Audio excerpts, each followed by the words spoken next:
Hello, everybody. I'm Rodrigo Rivera from LINNC Online. Today we have a very special guest in our online interviews.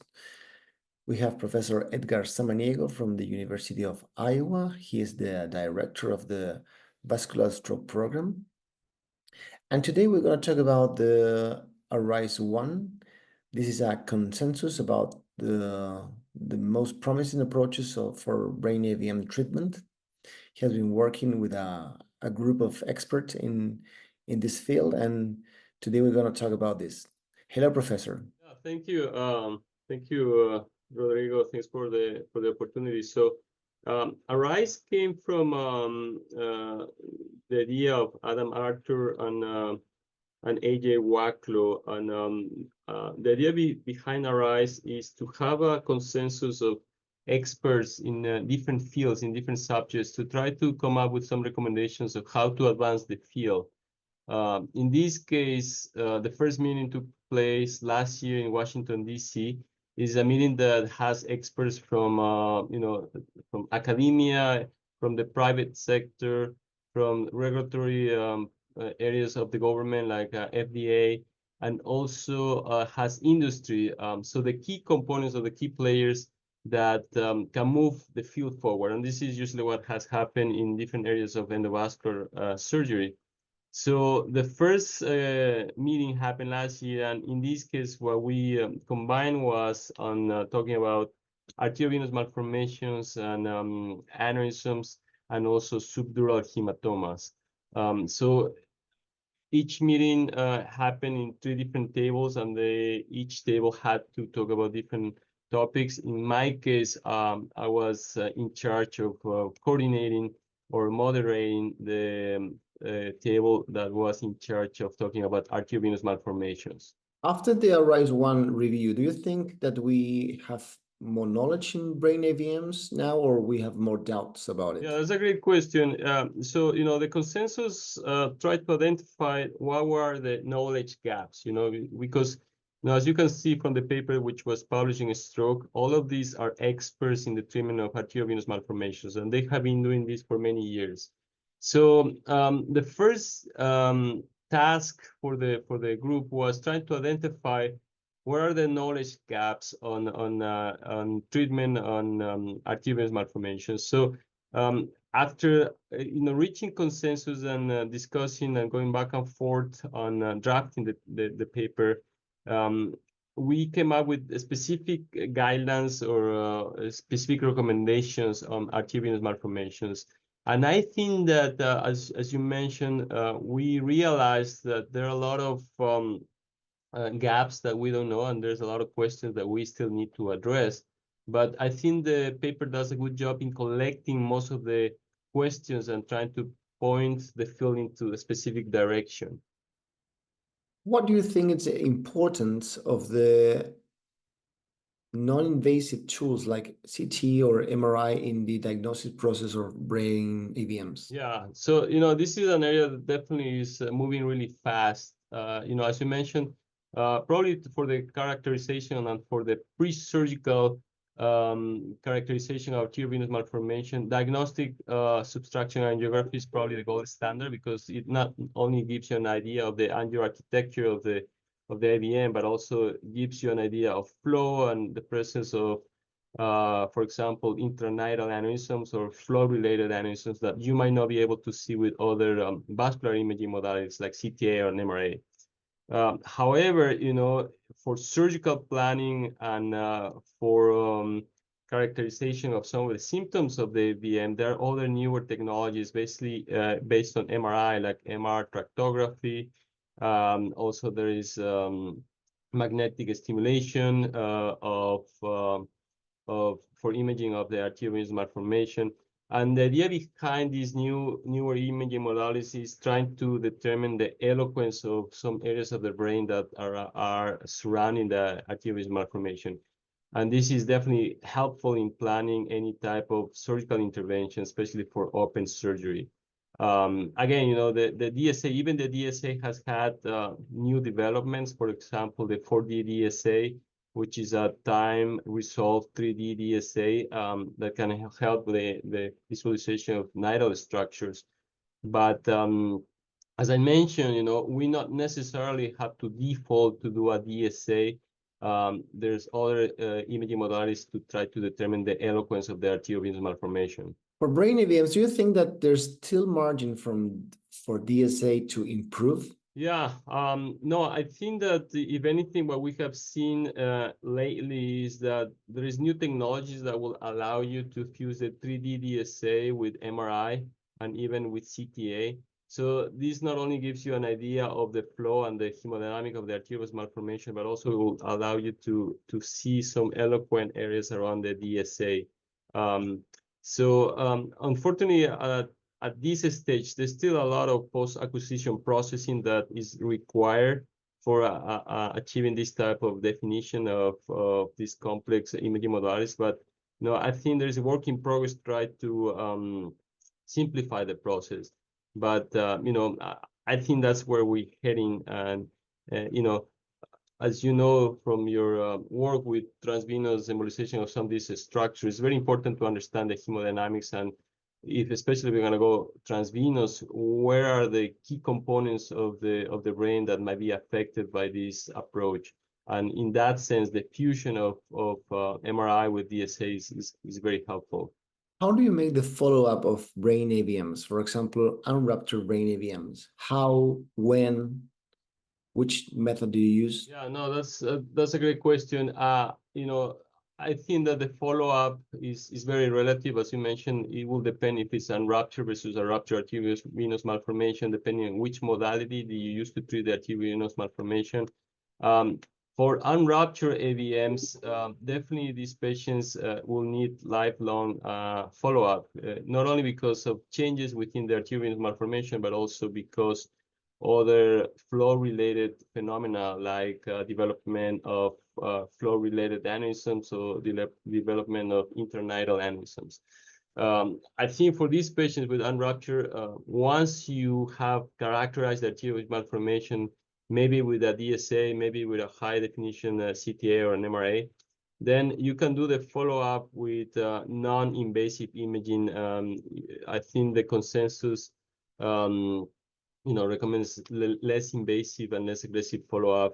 Make sure that the arteriovenous malformation is not really growing and it's not changing. But unfortunately, these patients probably need to have a follow-up for lifetime. Regarding the treated arteriovenous malformation, I think the key for the follow-up is to make sure that the arteriovenous malformation is not going to recur.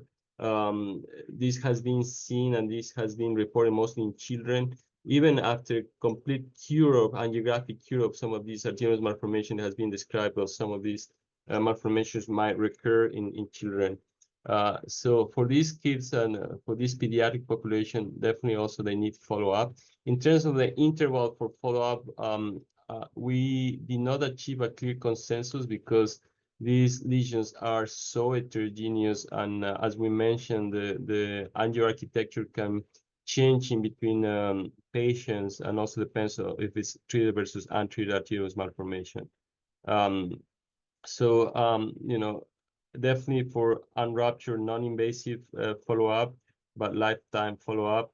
And for rupture that are treated, and you want to make sure that the arterial malformation has been cured, they might need at least 1 or 2 follow-ups, make sure it's not going to recur.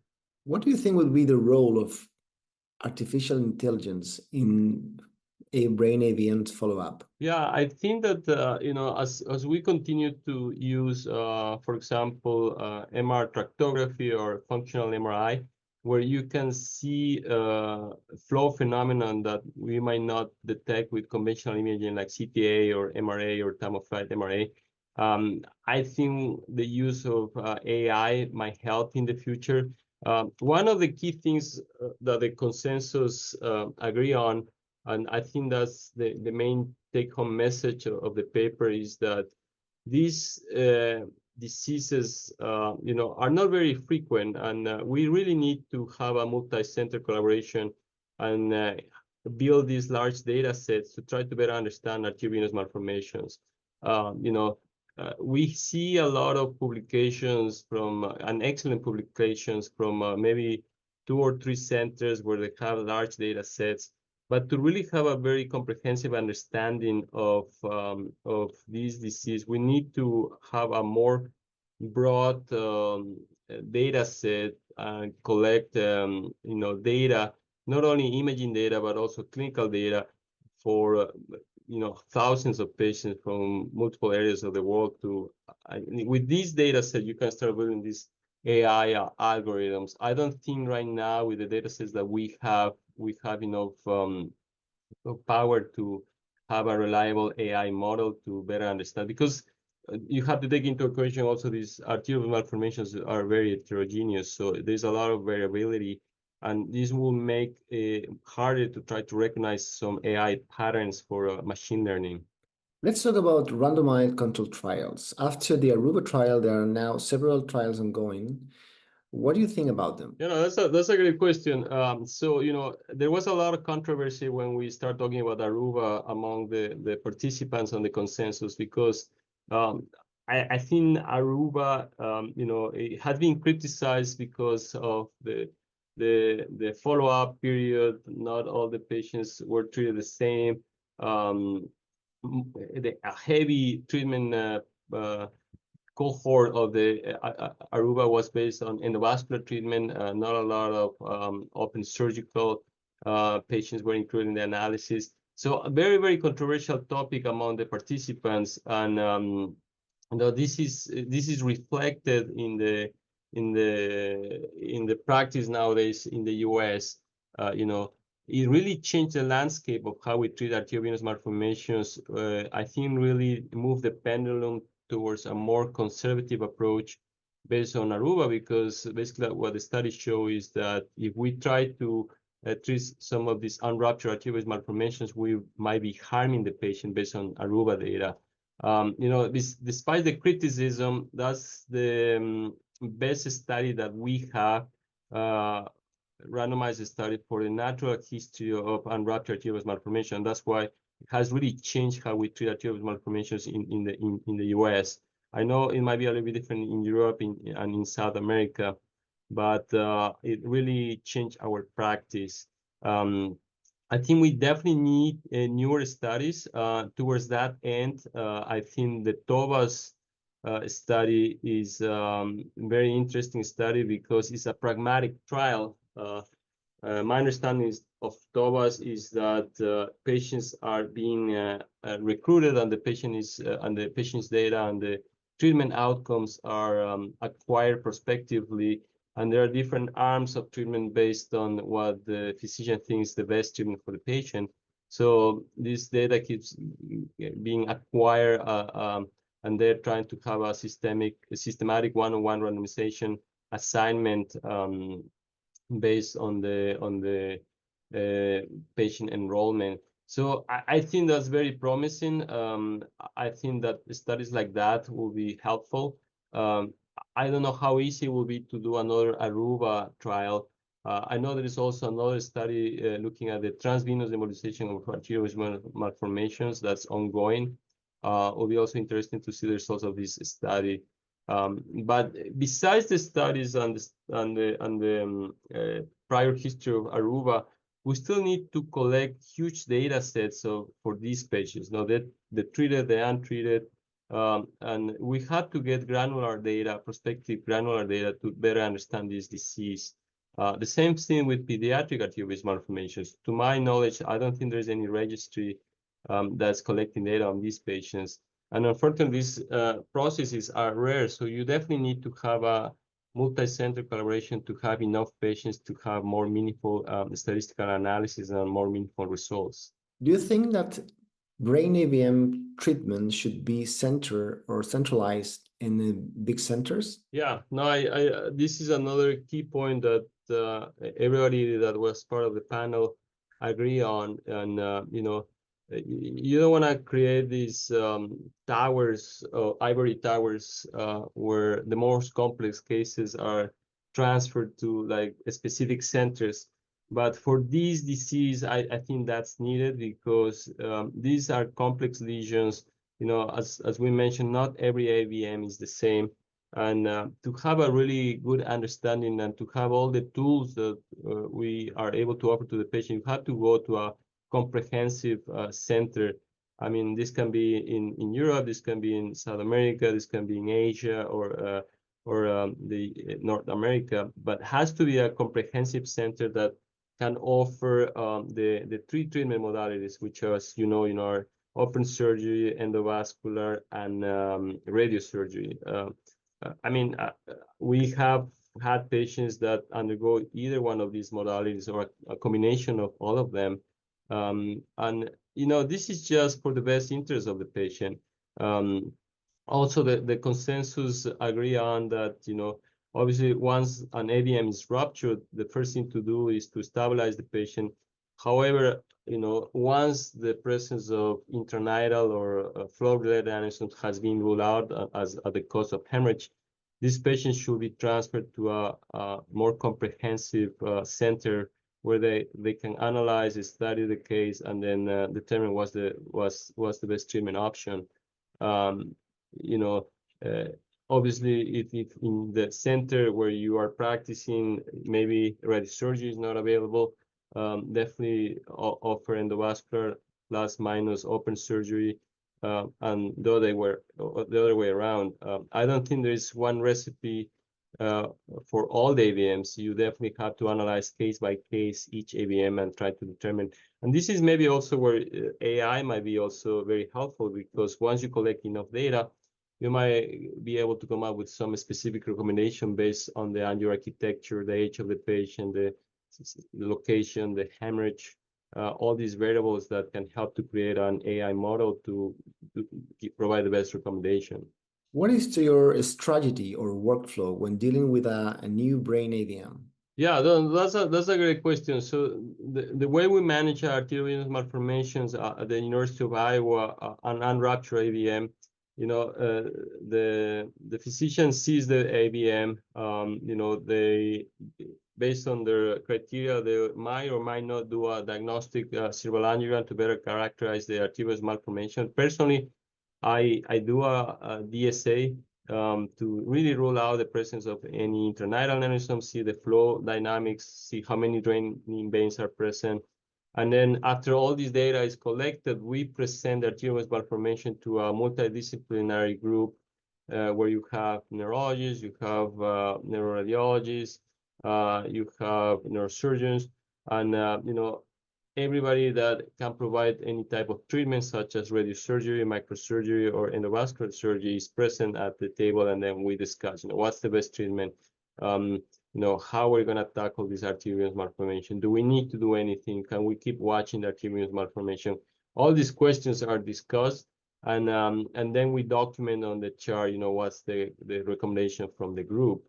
It'll be up to the treating physician to follow up on the recommendation or not, but at least it's documented on the chart. So the patient has access to that, and then they can make a combined decision between the patient and the physician. What do you think about new endovascular techniques like transvenous embolization? Do we need more experience, or do we need more evidence about them? Yeah, no, I think that, like any other surgical procedure, the more procedures you do, the better you get at. I think there are a few centers in the world where, you can do or treat some of these complex arteriovenous malformations transvenously. I think, this is a new technique, a new approach. It's definitely changing the paradigm of how we're changing arteriovenous malformations. So the fact that a study is being done right now is very encouraging. The other interesting thing with the endovascular approach is that has been this revolution on treatment tools that we have available for endovascular embolization. Now we have newer liquid embolics, we have better microcatheters, better microwires. On top of that, we have better imaging, so we have better characterization of the feeders and the draining veins of the arteriovenous malformation. So if anything, the safety of the endovascular approach has increased significantly. So that's very reassuring. I think there's always place in this multidisciplinary approach to offer an endovascular intervention, or either maybe closing some of the most fistulous components of the arteriovenous malformation, and then having your partner from neurosurgery to do a microsurgery and completely resect the arteriovenous malformation. So it's different approaches that you can offer to the patient. So I think the other thing that plays a key role here is the experience of the operator. And that's why we underscore the need to refer some of these patients to comprehensive centers, because, you know, definitely the more experience you have, you might be more or less aggressive depending on the arteriovenous malformation. You know, we have excellent clinical series from different places like France or Turkey, where they have really demonstrated the expertise in curing and treating these complex lesions through endovascular approaches. But again, these are few centers that can achieve this. You know, I think we have to learn more about the angioarchitecture and the possible endovascular venues that we can offer to some of these patients. In the ARISE review, you talk about non-interventional therapies like anti-angiogenic therapies. Is that the future, or is it just going nowadays? Yeah, I think this is also one part of the field that is very exciting, that, you know, is part of this translational effort that is being done at some centers, where you have endovascular surgeons taking some endovascular biopsies of arteriovenous malformations and try to understand what's the genetic milieu of some of these lesions. Towards that end, you know, there has been a lot of progress in identifying KRAS or BRAF mutations in some of these patients, especially spinal cord arteriovenous malformations or brain arteriovenous malformations. So these are definitely potential targets for pharmacotherapy and genetic therapy of some of these patients. I think the field is still developing, and we don't have the treatments yet. There's some trials with telangiectasias that are underway right now. You know, it's within the spectrum of arteriovenous malformations, not specifically AVMs, but is within the spectrum. You know, there's also tyrosine kinase, other targets like mTOR or angiopoietin. Some of these targets come from the tumor world, and there are already some medications that are being used, like MEK inhibitors, sirolimus for treatment. And there's some you know, early trials trying to tackle arteriovenous malformations through non-invasive therapies. I don't think we're there yet, but I think it's very reassuring that at least there are some medical prototypes that we can try to study in the near future. Definitely, you know, BEGF, you know, we know there's a process of angiogenesis, and bevacizumab, you know, and anti-neoplastic medication also has been studied for arteriovenous malformation. So all of this is very promising. Again, I don't think we're quite there yet, but the more knowledge we get, the better we will be in trying to treat some of these complex arteriovenous malformations. As you stated in the ARISE 1 review, there's a need for brain AVM models. What do you think about them? What is the status of brain AVM models? Yeah, so I think there's two types of models. You know, one model is like the biomechanical model, where you're trying to identify what's the best way to close these arteriovenous malformations. And, you know, towards that end, you know, some of the work that you also have done with the 3D printing of arteriovenous malformations and the rete mirabili with and without fistula in pigs. All these models have really helped to identify what's the best way to occlude these arteriovenous malformations, either with liquid embolics or with other approaches that will close the nidus. So that's one model. And the other model is more at the genetic level, where they're trying to create or recreate mutations, for example, in KRAS or other gene targets in mouse. And with these mutations, they're trying to, you know, trigger the formation of arteriovenous malformation. And this comes more to a cellular level. And this is where some drugs can be tested in trying to stop the angiogenesis and the development of arteriovenous malformation. So both, the biomechanical model as well as the biological model are really needed to have a standardized way to test different treatment approaches and identify what's the best way to treat arteriovenous malformations. Would Endovascular be able to take genetic samples by in AVM patients? Yeah, I think that there has been some studies published with intrasaccular, for example, biopsies of aneurysms. Our group did that at some point.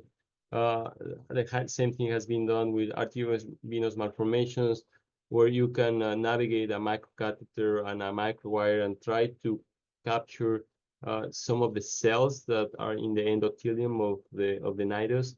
And then with RNA sequencing, you can try to identify which pathways are disrupted in some of these cells. So yeah, that is definitely promising. The other thing that the consensus agree on is that we need to get more tissue of arteriovenous malformations to do genetic and histopathological analysis of arteriovenous malformations. A lot of times, arteriovenous malformations are resected or post-mortem. Some of these patients, some of the tissue is not really resected. So we need to create large data banks to do a comprehensive analysis of the tissue that is collected from these patients, either through elective surgical resection or post-mortem. And that's one of the recommendations from the consensus. The more tissue, the more data you can gather, we'll have a better understanding of the modifications and the tissue alterations that these arteriovenous malformations have. Dear Edgar, I really appreciate your work and all the work that you have done with the team of the ARISE One. Thank you very much, and we invite all the listeners and viewers to read the paper. Thank you very much.